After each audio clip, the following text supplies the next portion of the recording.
It isn't easy to take the journey of getting out of something like this.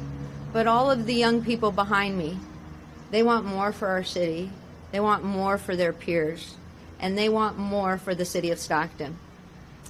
I'd like to first introduce Destiny Rivas.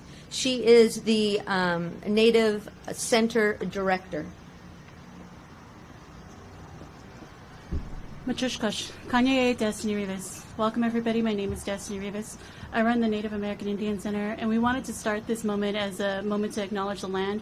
When there is such tragedy, it's nice to know where we come from, and this land was inhabitants of the Yokuts and the Miwok people who've been displaced. And we wanted to take that moment to also acknowledge that there's so many Native American people still here and still on this land and still working with these communities. And they are some of our youth that are behind us that need hope and need power and need the idea that there's going to be something better out there for them. So I thank the mayor for inviting Native American community to be part of these conversations and then to also bring some hope for our youth. So I appreciate all that you guys do and all that you do for our community. I'd like to take the minute to introduce Josh Faraday from the California Chief Service Officer and Director. Oh, we're going with Tim. I apologize. I'm going to back away.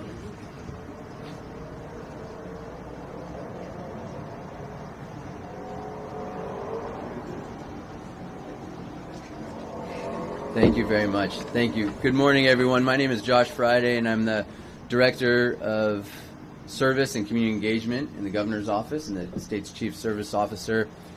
And let me just start out by saying and acknowledging, I think, what we're all experiencing, which is, as a father, it's hard to wrap your head around the tragedy that families and this community have experienced over this last week. And we're here today from the Governor's Office, standing with our partners, with Mayor Fugazi, with members of and leaders of this community, from the school district to our community colleges to our building trades, to listen and to learn and to talk about solutions, to talk about where we go from here, to talk about how do we continue to partner to provide opportunities for our youth, opportunities to have a future, opportunities of hope, opportunities to feel part of something bigger than themselves. And I am surrounded behind me by an unbelievable group of young people who represent what's possible.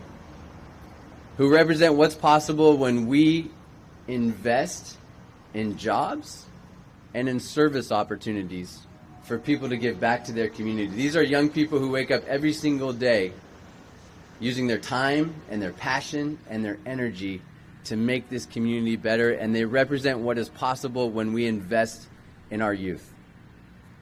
And we have to acknowledge that we are now living through a crisis. We are living through a crisis of connection in our society. And this past week, Stockton has felt the pain of that crisis. But Stockton's not alone. In California, there are now over 500,000 disconnected youth between the ages of 16 and 24. These are youth that are not in school and do not have jobs. And what do we know about youth who are disconnected? What we know is they are 3 times more likely to be involved in violence. What do we know when we create opportunity for youth to be connected, to have a job, to serve their community? We know that they are 43% less likely to be involved in violence if they're part of a teen summer program. We know that when you give a job, you give hope and you reduce violence. And so we are here today to highlight what is possible when you invest in this work. And over 5 years ago, Governor Newsom decided to create the California Service Corps, where we have now invested over $25 million into the Stockton community to create opportunities through our College Corps program, our Youth Service Corps program, our Climate Action Corps program, and our AmeriCorps programs to give young people the chance to serve their community. And what does this give? This is not just about a paycheck. This is about a path, and this is about purpose. We just heard this a few minutes ago. I heard this from Jamil I heard this from Morgan, that these roles that these young people are in, it is about having a purpose, it is about having a community, it is about hope. It is about a future. It is about knowing that you have a place where you belong. That's the opportunity we have, and that's what we have to invest in. So we are here today, standing side by side with this community, to say we are going to continue these partnerships. We are going to continue this work, and we have to do more. We have to do more to get out the word so people know that these paid positions are available. Make sure that young people know there is a path of purpose for them. And we have to do more to make sure that we are creating additional opportunities for everybody, everyone in this community. And that's why we are standing here today. So we are committed to continuing those partnerships. That's going to be partnerships between the state, between the local government, partnerships with our school districts, with our colleges, partnerships with our building trades and our other unions to create these kinds of opportunities. And so I want to bring up somebody right now who's one of our partners in making sure that young people do have a path of purpose and a path of opportunity. Tim Roberts, who represents the San Joaquin Building Trades. Tim, if you could come up and join us and talk about how we're partnering to provide solutions for our next generation. Thanks so much. Good morning, everyone. Thanks for being here today. My name is Tim Robertson. I'm Executive Director of the San Joaquin Building Trades Council. And we are here today to share about the work that we do, helping engage youth in this community in union construction careers. We have a special opportunity in this community where we have really great careers in the union in construction with healthcare and pensions that are really accessible to anyone who's ready to show up on time and work hard. And we know we got a lot of people like that in the city of Stockton, including youth. Our MC3 Apprentice Readiness Program brings dozens to hundreds of individuals from a variety of backgrounds into strong, powerful careers in union construction every year. And we do that by building capacity for construction in these areas. So when we build here in San Joaquin County, we were able to leverage that in order to create new opportunities for not only youth, but for incarcerated individuals and other disinvested communities. We are proud of the work that we are already doing here in San Joaquin County, and we want to continue growing that. We do that by building work capacity. We're really proud of the partnership we have with Mayor Fugazi and the city of Stockton, with Stockton Unified, where we do a lot of outreach with the youth, and Delta College, who you're going to hear from in a moment, for community workforce agreements that we have to make sure that when we're building here, we're building with local union labor, and we're able to build the capacity in our apprenticeship programs and our apprenticeship readiness programs to fill those jobs with people that need them the most, like our youth. We're so proud of these programs and the investments that our public entities have made so far, and we're looking to do more. And we appreciate all you hearing about this and the way that we are going to continue to invest in these communities and help build careers for individuals that might not know these opportunities are out there. So really appreciate all your time today. With this, I want to pass it along to one of our biggest partners, the president and superintendent of San Joaquin Delta Community College, Dr. Lisa Lawrenson. Thank you very much. Good morning. My name is Dr. Lisa Aguilera Lawrenson. I have the pleasure of serving as the superintendent president of San Joaquin Delta College. And I'm always delighted to talk about what we do in the community college and the partnerships that we have here in the city of Stockton. I do want to definitely mention that through our nonprofits, through our partnerships with the local trades, with all of our partners, Stockton is a strong community. Stockton is connected. Stockton cares about its people, and Stockton is ready to help the youth to improve their lives and improve the lives of their families. San Joaquin Delta College is definitely committed to doing that through our apprenticeship programs. We have paid internship programs. We have dual enrollment to try to reach students early in their educational careers before they might fall off and go down a bad path. We want to let youth know right away we're here to serve them and that we can help them find their passion and find a way to contribute to the community and meet the labor market needs of this area.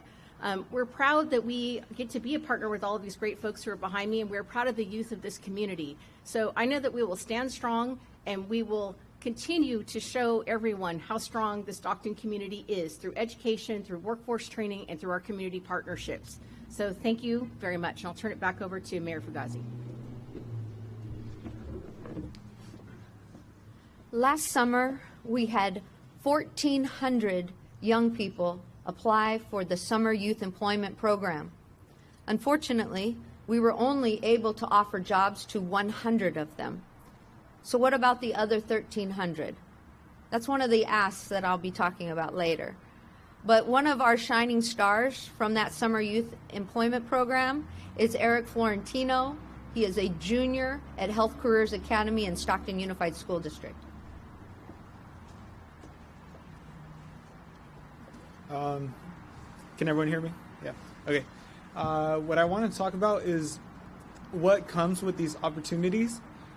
We all know that our first morals come from our parents, and once you start school, your morals change based off of the community around you. So I think it's very important that our community gives more opportunities to the youth so we get our better morals, like workforce and things that we would need later on in life. I'm pretty sure you can ask anyone behind me that your morals from when you were young changed to where you are now, right? Yeah.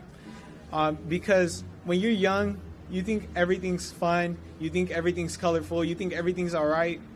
But when you grow up, you start to see the reality of things. You get to pay bills, you start to pay for gas, and you get all these different things. These opportunities open the youth earlier on in life with support from mentors such as our IYT representatives.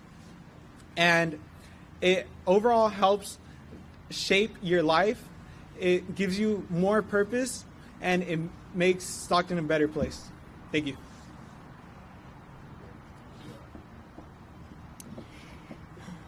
This has been a very tough week. And as the mayor of Stockton, it is my job to lead this city out of this tragedy. People have said, well, what are you going to do about it? That's how Stockton is. That's what Stockton's always been. And I disagree. I vehemently disagree with that. I have an ask. I have Tiffany, a representative from Congressman Josh Harder's office here. I have Josh Friday, a representative of Governor Gavin Newsom. I am asking all state, federal, county, and city agencies to come together and work collaboratively so that we can move forward in a positive direction. Because the youth behind me, they're our future. But we need to be working with them right now. We can't wait. We have to be proactive, not reactive. And one of our peacekeepers, Ernest Bass, he always said, each one, teach one. And I've asked each of these young people behind me to carry that message through and pay it forward. But if we don't have our partners here, if we don't have the investment, the long-term investment, not just a grant that is a 2-year grant, but a long-term investment in our youth, we are not going to be able to change the narrative of our city, the opportunities for our youth, and the reduction in violence that we all need to see and want. And so I'm glad that you are all here today. If you have any questions at this time, we'll be fielding a few questions from those of you that are here. I have a question for Friday. One is, can you define what disconnected youth is? You said there are 500,000 disconnected youth. And the other question I have is, Advanced Peace lost DOGE funding in March. Can the state pick that up through your agency? So we right now have a crisis of disconnected youth in California. And there are now 500,000 young people between the ages of 16 and 24 who are either not in school or not working. They're untethered. They're without a path. That is the community that we have to so desperately reach now. And it is a community that we are focused on with the California Service Corps. The members represented, the young people behind me, are part of a larger service corps in the state of California, now bigger than the Peace Corps, where we are paying young people to be involved in their community, giving them summer jobs, jobs throughout the year to make a difference, to learn skills, and to be part of a community. That's what's possible. That's how we connect people again. That's how we give them a path and we give them purpose in life. And yes, these programs are under attack. Earlier this year, President Trump tried to dismantle AmeriCorps, which funds some of the programs of the young people that are standing behind me today. And from the second he did that, we stood up and we fought back. We sued the administration. We forced them to release funding so that we can continue these kinds of programs. And the state of California has continued to invest in the California Service Corps to make sure that we are connecting our young people, that we are giving them a path, that we are giving them a purpose. And we are sending a very, very clear message to all young people throughout the state of California. You matter. And we need you. And we're going to create opportunity for you. And as Mayor Fugazi said, we need to create more opportunity. Yes, we have an obligation. It's why we're standing here today, because we're going to continue to do everything we can to provide more opportunities for our young people.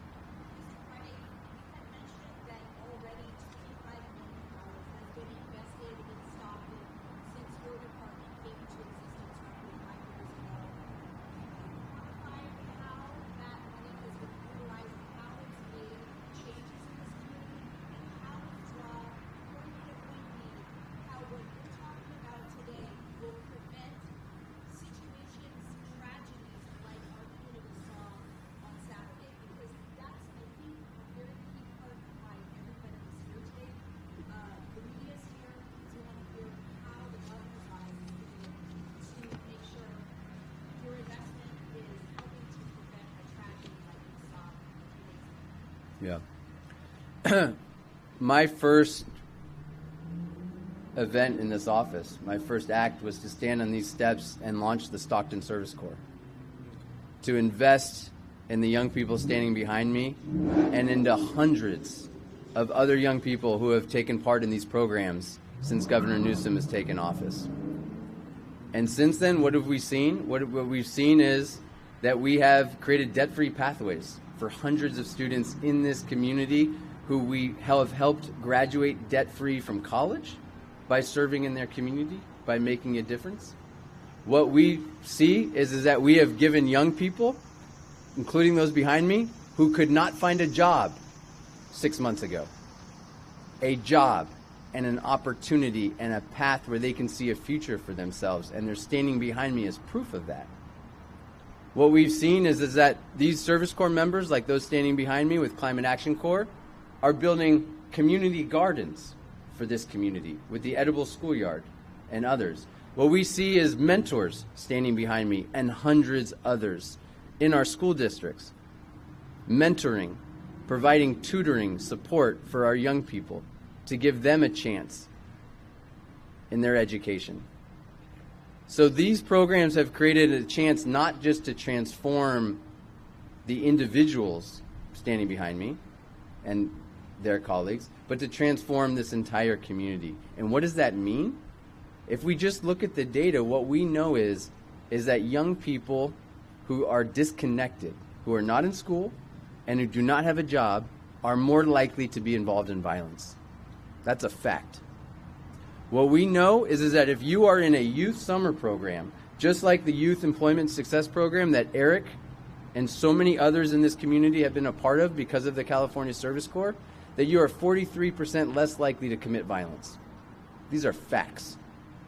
Now the challenge, the reason we're here today, and the reason we're standing with the mayor, is to say we have to do more. We have to continue to provide these opportunities to more people. We are proud of the fact that 1,400 people applied to be part of our Service Corps program here. And we know that we have to reach those other 1,300 that weren't able to be part of the program. And it's why we're standing here with the school district, it's why we're standing here with the community college district, it's why we're standing here with the building trades, and it's why we're standing here with everybody who is listening to say we have got to come together to create more opportunities for our young people.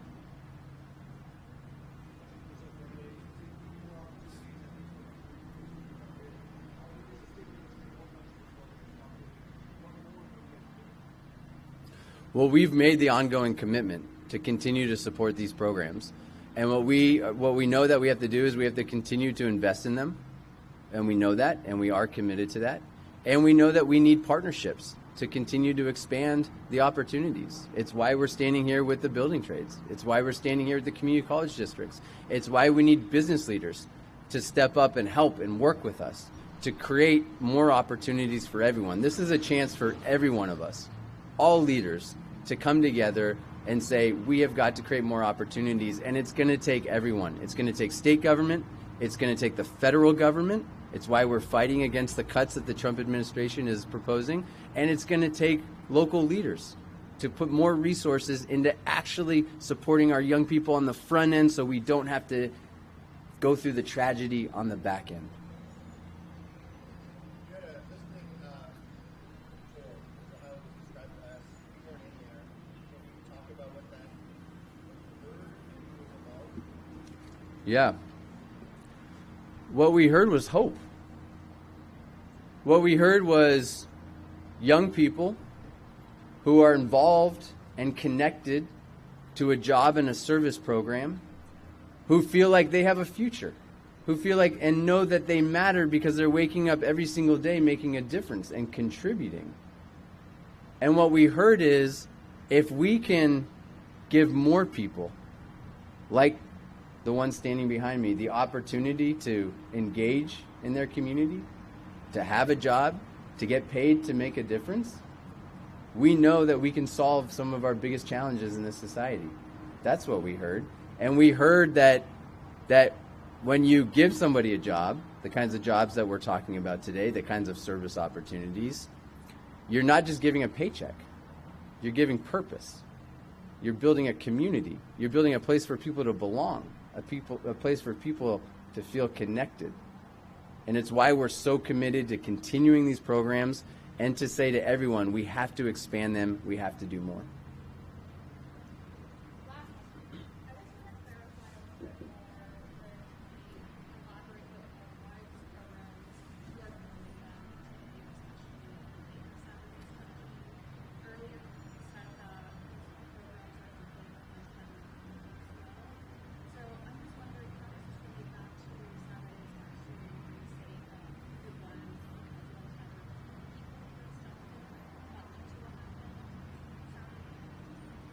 No, I didn't say that at all.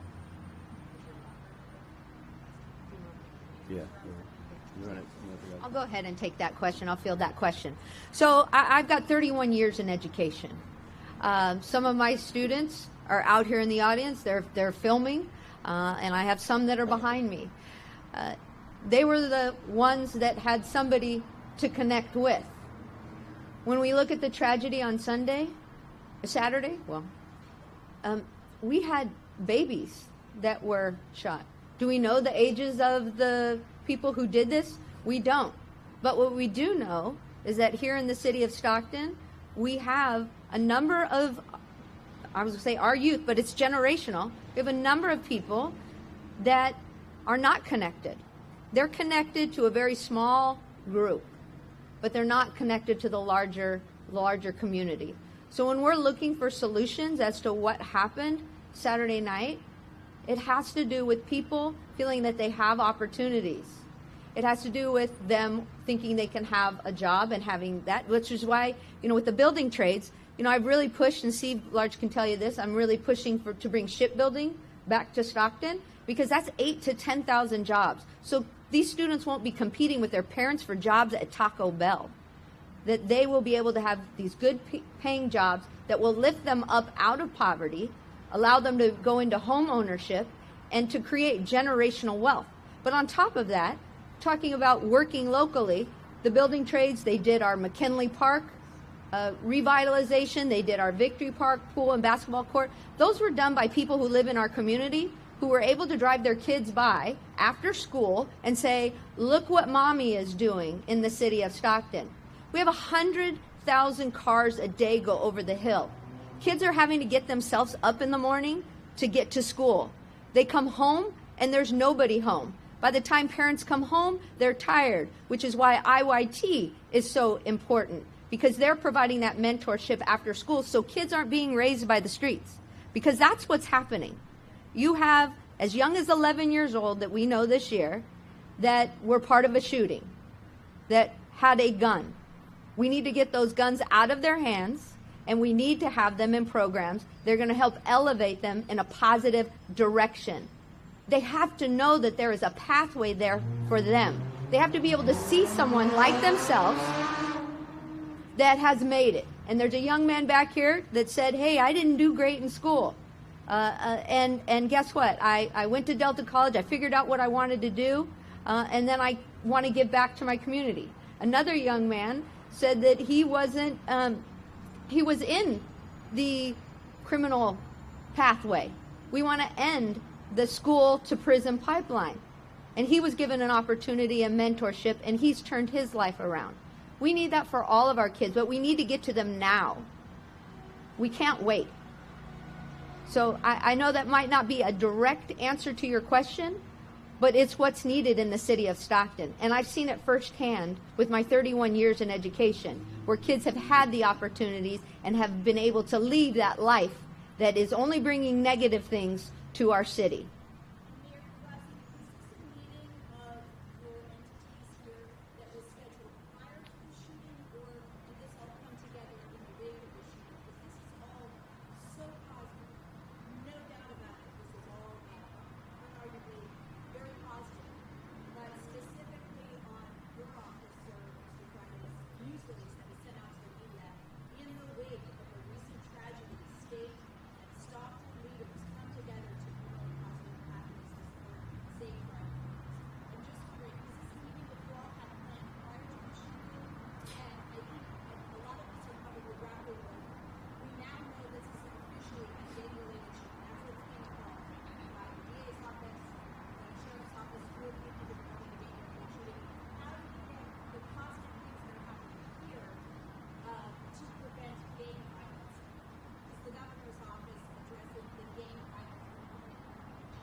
Right.